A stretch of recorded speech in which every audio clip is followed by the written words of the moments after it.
Welcome to breakout room number 3. If you were not looking for Glenn's presentation, you're in the wrong place. Please go back to the main room or go on into the other breakout rooms. But today we'll be hearing from Glenn Whitehouse, and Glenn is with the Florida Gulf Coast University and will be leading us in a discussion on university-wide digital badging initiative. And now I'll pass the floor to Glenn. Great, thank you so much. So welcome everybody, and thank you for coming.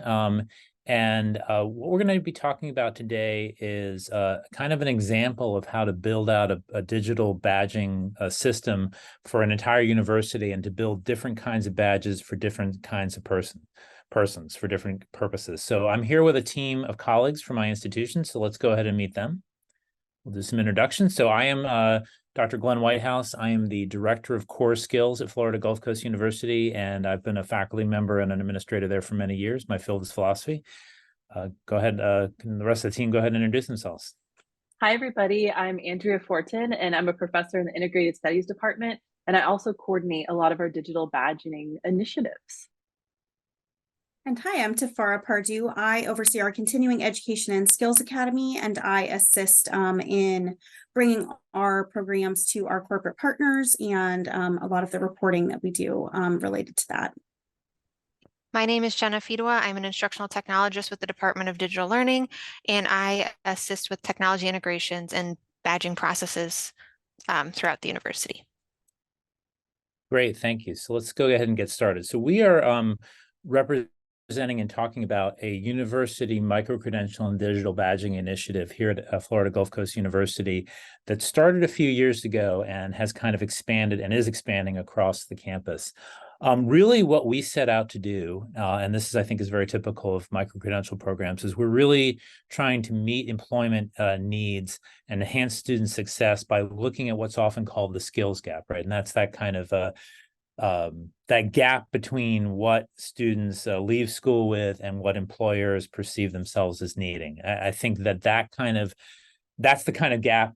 On the other side of that gap is jobs. So we're trying to make sure that our students get to those jobs. The question is, how do we get there? We've been using the slogan, the power of and, I think, for us, because we believe very strongly that microcredentials or these kinds of alternative credentials are not an alternative to university education. They're in addition to them. So we're really looking for something that complements higher education, not something that replaces it or is an alternative to it. So let's talk a little bit about the specifics. What we've done at FGCU is to build a system of digital badges that is focused around 3 different badges for 3 different purposes. One of the things we realized very early in our design process is that digital badges, microcredentials, are serving more than one purpose and also serving more than one audience. So we wanted to make sure that the design for them matched the specific purpose that we wanted. And I think we have the bucket. Yeah. So what we decided to do is to basically build our badging program around, again, these 3 purposes and these 3 types of badges. So one purpose is what you might call last mile training, right?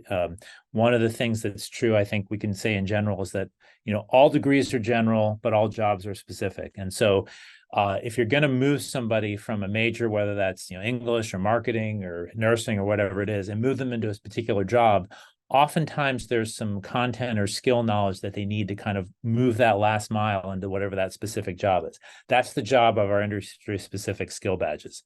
Second purpose is around the skills that are not so much highly specific to one particular industry, but the ones that are core skills that are important across all kinds of jobs, things like critical thinking and communication and problem solving.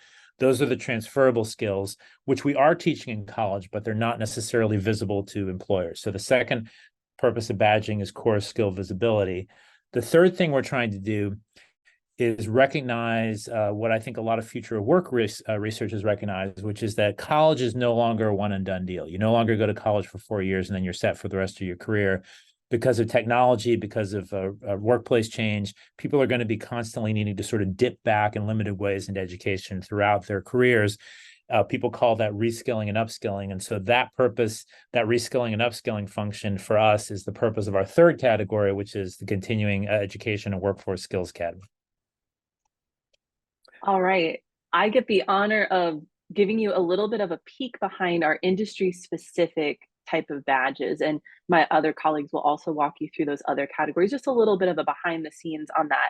And I think that that video that we watched before going into this breakout rooms was quite fortuitous, because we did recognize a while ago that there was this issue of no conversations really happening between industry and higher education where they really should. And so as Glenn talked about, the purpose of the industry specific badges is really to get people focused on a very specific kind of career, while higher education degrees really prepare people for a variety of skills and really could apply them to many different jobs. When people are looking at these kind of unique opportunities in industry where very specific competencies and skills are needed, higher education doesn't always meet that demand. So that's what we designed here. So we worked with employers such as the ones that are available on your screen to talk about that. It's all about those external partnerships and saying, well, how can we do that? How can we bridge that gap between our degree programs and specific careers? So we're creating an intentional talent pipeline with our industry specific badges. And the example that's on your screen is with a company called Arthrex, and we designed the fundamentals of medical device industry badge. So here's the design. Really the focus of these badges are our current students, because they're taking coursework, and our employer partners who want to hire these students who could be actually prepared for the jobs that these badges might focus on. Now, we did talk about this idea that it's an and. It's a plus, FGCU plus. So yes, students will take a course. However, that's not the badge.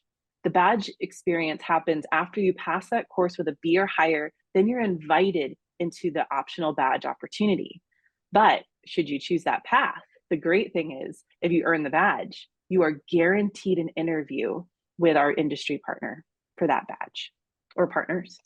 So here's just a breakdown of that process really quickly. So we work with employers to identify those skills gaps.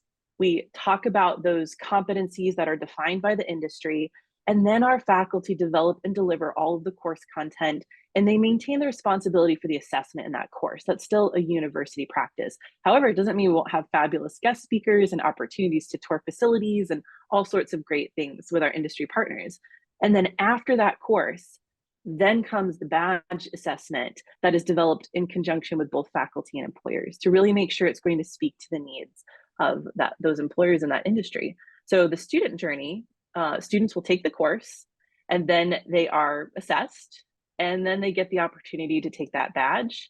When they go into the badge, they register for it, they complete those assessments, badge, and then they get that interview, the big prize at the end.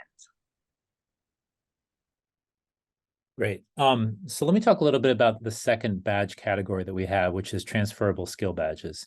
So transferable skill badges for us are, can we move to the next one? The next slide, thank you. The transferable skill badges for us are built around skills like critical thinking and public speaking and teamwork, things like that. The list that you see is something that we developed from the NACE competencies. Some of you may know NACE as the National Association of Colleges and Employers. It's a list of skills that is has pretty wide currency amongst employers. A lot of recruiters recognize them. We took the NACE competencies and split two of them in half to make these 10 digital badges. And so just to pause a second for why these skills, right? One of the things I think that's really important for us is to recognize that it takes more than kind of technical skills and competencies to get a job. A lot of these very common core skills are the things that you hear over and over again in employer surveys when employers are asked what's important for a person to succeed in your workplace. So many times it comes back: communication, critical thinking, problem solving, teamwork. Those are the kinds of things that I think no matter what your technical training is, they're important for you to succeed. So we have to pay attention to those general skills. I think it's also true that even beyond that, a lot of the most common jobs for people with college degrees are actually, for the most part, combinations of these transferable skills or just applications of them. If you think about, management, marketing, public relations, sales, a lot of these kinds of, top 10 jobs for people with college careers, those are mostly these skills. That's one of the reasons why people from different majors can succeed in them, right? That's the reason you don't need a specialized degree. So we wanted to make sure that we really focused in on these general skills because they are so important for the way that students actually go and get jobs. So again, to do this, we needed something a little bit different than the industry-specific skills, because in the industry-specific skills, you're actually teaching the students something new, something they didn't know before, something beyond the class in a sense. But I think with transferable skills, it's important to recognize that we're already teaching them, right? It's not like we're not teaching writing. It's not like we're not teaching critical thinking. We're teaching them all the time in college, right? The issue is not that we're not teaching them, it's that they're not visible, right? They're not visible for the most part because they're not the name of a course. Courses are named based on content, but you're also picking up these skills in them. Those skills are invisible on your transcript because they're not the name of the course. Oftentimes also students are picking up these skills. They're becoming good writers or good speakers or good critical thinkers, but they can't necessarily translate into the language that's accessible to employers. They can't kind of necessarily speak about that in a way that an employer or somebody in a business context can understand it. So a lot of what we're doing in the transferable skill badges is really making those skills visible, taking the things we're already teaching across a variety of different skills and co-curricular activities, and making these things visible and highlighting them in a way that helps the student and is visible to the employer. So the way we decided to do that is to structure the badges in this portfolio plus interview model, because what we wanted to do was to make sure two things. We wanted to make sure, first of all, that the student demonstrates that they can do the skill, right? That's the portfolio part. But we also want to make sure that they can talk about it, because a lot of the career value of having one of these skills is being articulate about it, right? I sometimes call these Wizard of Oz skills, because like in the Wizard of Oz, we all know that the scarecrow's already wise, right? It's just that it takes until the end of the movie and getting that little diploma from the wizard for him to actually be articulate about it. That's what we want to get to, right? We want to make sure that those students can recognize that skill journey that they've taken all throughout their college career. And they do that by gathering learning artifacts, putting those in a portfolio, reflecting on how that artifact exemplifies the skill. And those could be things from classes, assignments. They could be even some kinds of co-curricular activities or things that are done in student life. They gather those things, 3 to 5 of them. That portfolio and the reflections that they produced on them then get assessed. They pass the assessment. They move on to the interview stage. In that interview stage, we ask them common, like sort of typical situational interview questions, like, tell me about a time you used teamwork to solve a problem. As we all know, those kinds of questions are very, very common in workplace interviews. And the idea is that if the student has first done that portfolio and has kind of gathered episodes in their educational journey, when they get to that question in an interview, they're going to have a fantastic story to tell about themselves that is detailed, that is unique to them, and that is specific and focused rather than being sort of vague in general. So really what a student should walk out of this experience is being a fantastic interviewer and being able to speak coherently to an employer about these general skills that they have in a way that's going to give that employer confidence that they'll be able to do it in the workplace as well. Great. And so for the Continuing Education and Skills Academy, these are going to be digital badges and micro-credentials that are really targeted towards non-student population. So they may be alumni of the university, they may be community members. We also often partner with employers, but we're still applying the same model. So the same model applies in that these are industry skills that are needed for someone to maybe upskill or reskill into a new workplace, into a new career pathway. But we are also constantly going back to our employers and having those discussions of your employees would be more prepared if they had what skill. We also draw upon national and regional data to identify skill gaps in the region, as well as to identify open positions and areas of opportunity where there is a gap between preparedness in our population and the needs required for those roles.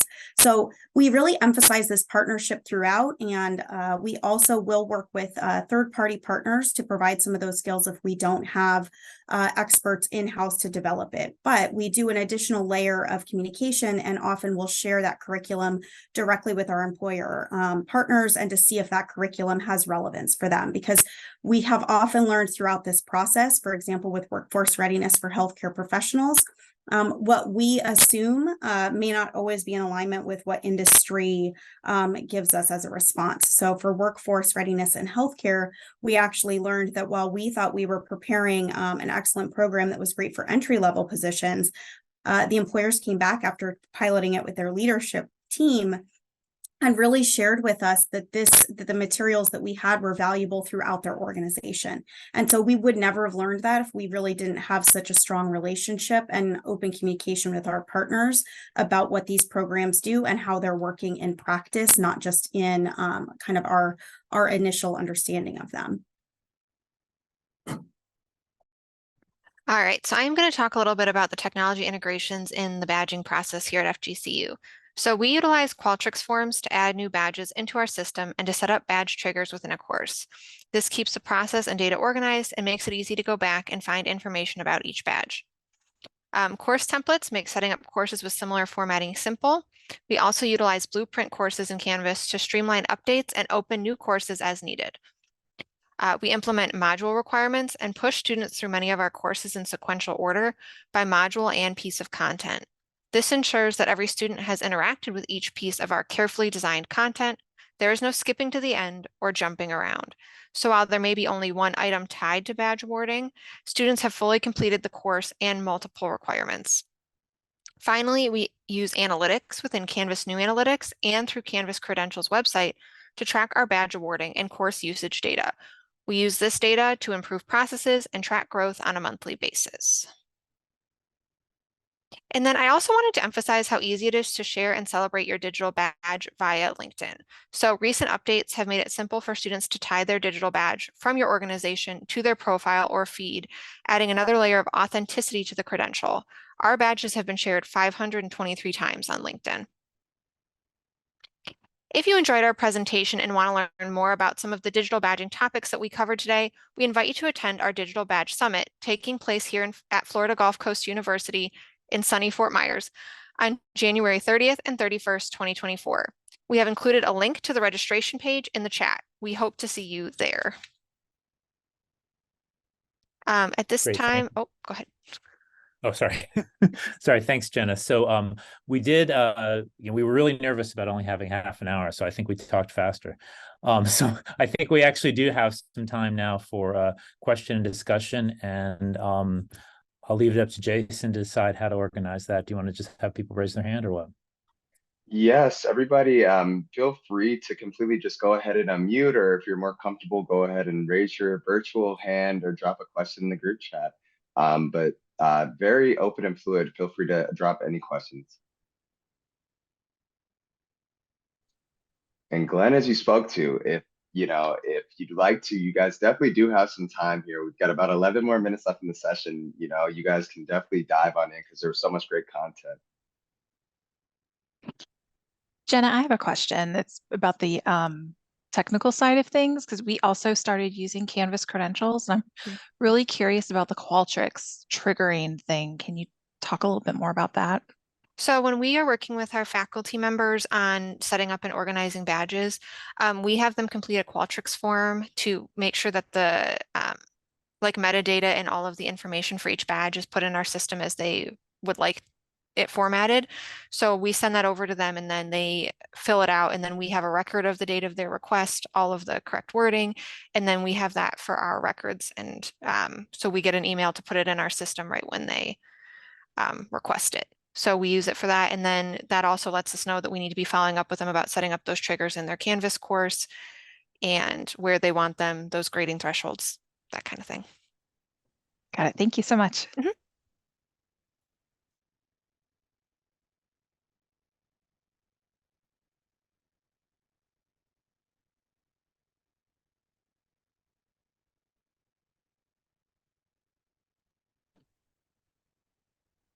Jacob? Yeah, hi. Yep. So very impressive, programs you guys have put together. Was just a little curious on the guaranteed interview aspect. Does that have to coincide with like the employee partner on them having an open position that the student would interview for, or is it just we promise that you'll have an opportunity to sit down with the employer to talk about your skills and your experience, and then if sometime in the future there might be an opportunity, we've talked to you before, like there might be a possibility. So would love to learn a little bit more about that. Yep. Glenn, if you don't mind, I'll answer that question. Yeah. So we have a number of different partners typically that are involved in our development stage. And so when we talk about these industry specific badges, particularly with Arthrex, we know they have a really robust entry point opportunity to enter their organization. And what this course really does is give them a great understanding of the industry as a whole. And so they're not pinpoint or targeted into one type of position. So they could go into recruitment, they could go into HR. It is a skill that is identified as being valuable across the industry as well. So we also have students who may not have the goal of working at that organization, but then they are, and we have had great success with them interviewing and being hired into other aligned industries. So still in that industry, but maybe not with that employer. We are also working to do that in other continuing education programs. So for example, the workforce readiness one, but it's really about that data and knowing the positions that are recurringly open in our region and nationally, so that when they do complete those credentials, there is a pathway forward for them. We are also now connecting, if they're a non-student population, to like coaching services, career navigators, those types of things if they're non-students. And then internally, we really also have support systems within FGCU that can help them get connected if their goal is perhaps adjacent to that specific employer. So really just making sure that they have a pathway forward into some kind of a professional role, but making sure that the content really prepares them for a wider breadth than just one specific position they may have in mind, because that one position may not be open at the exact time that that student completes the credential. Does that answer your question? Yeah, it does. Like I said, I was just curious, how that would maybe align with needs of the organization and things like that. But no, that answers it. So thank you. And often they have a rotating internship program. Mm-hmm. And so even if they're not getting a full-time job, they will often get an internship that then leads to the job by the time their internship's completed. Okay. And we've had great success with that as well. So there's a lot of different pathways that may happen depending on the timing. Like you're saying, it's not like there's always a job open, but we try to target these micro-credentials to in-demand fields where we know that these opportunities will be available, rather than kind of very specific opportunities that may be rarely available. And like Tafara said, it's quite wide in the opportunities, and the more we network and the more our micro-credentials are recognized by these industries, the more valuable they become. So this is kind of our way of showing how is a micro-credential valuable? Will you create that value through partnerships like this? Okay, so and sorry, go ahead. No, go ahead. Sorry. Oh, I was just going to say this was likely covered, and maybe I just missed it. But the students who are completing these micro credentials and getting onto these pathways into potential employment opportunities, these are kind of traditional undergraduate students for the most part. Is that correct? For industry specific, yes. Okay. Yeah. All right. Yeah. Thank you. So Jacob, let me just add the other place where that interview component comes in is the second bucket, transferable skill badges. It ends with an interview, and for the student to actually get the badge, that interview has to be certified by somebody internal to the university. But what we're moving towards is having a system of guest interviewers where a lot of those interviews will take place at either live or virtual interview events where the people will be in front of recruiters, basically. So I think with that, you're not looking maybe again for maybe a specific position, but you go to your kind of big corporate recruiters of people who always say yes to that kind of thing. And then also, frankly, your own alums. And I think between those two things, you get a set of people that'll be good kind of networking connections for the students as they come out of that badging system. Maybe that specific interview event doesn't lead to a job offer, but it'll start to network them in ways that are effective for them to get a job later on. Sure. So I see Alana, you have a hand up.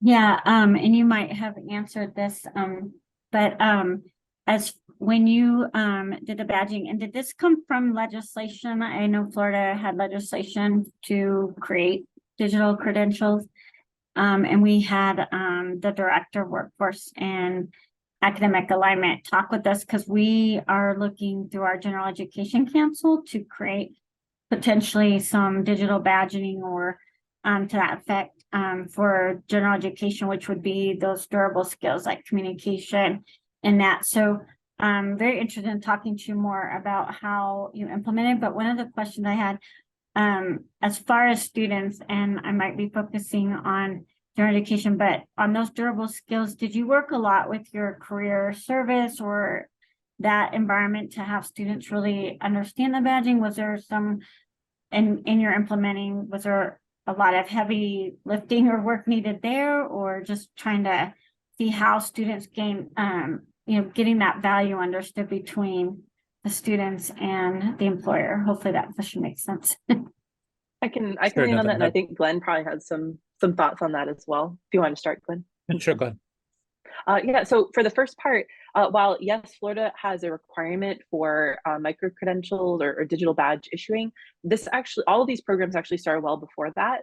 Okay. And the badges that we issue for that are based on, so the state legislation says if you take the English course, you get a C or better, you get a badge. And so we just issue those because that's the mandate, but we have as you could see, we have a much more detailed and robust Right. program that's a little bit more difficult to earn these badges than just taking a course, and there's always that plus. So we kind of differentiate those badges from our FGCU plus offerings, but we still award them because of course we appreciate that there's this movement in our state, that there's light on this issue of micro-credentialing and badges. It's great that we're talking about it, but we're kind of already running ahead on the track with that one. So it's kind of separate in some ways. But then to answer your other question for transferable skills, so this was put together by a fabulous committee. I kind of joined in a little bit later, but Glenn spearheaded this initiative so he could speak more to it. But I came in at the point where the rubrics were being developed based on NACE and AAC&U, and really making sure that we were going with that. And then we tapped into our subject matter experts across campus. So that was staff and faculty for the relevant skills. And we had different folks workshopping those and putting that together. And so that's what I could speak to for that. So we definitely wanted to make sure it was an across the university type of thing and not just living in one office. That's always kind of our goal, is that this is a university-wide commitment.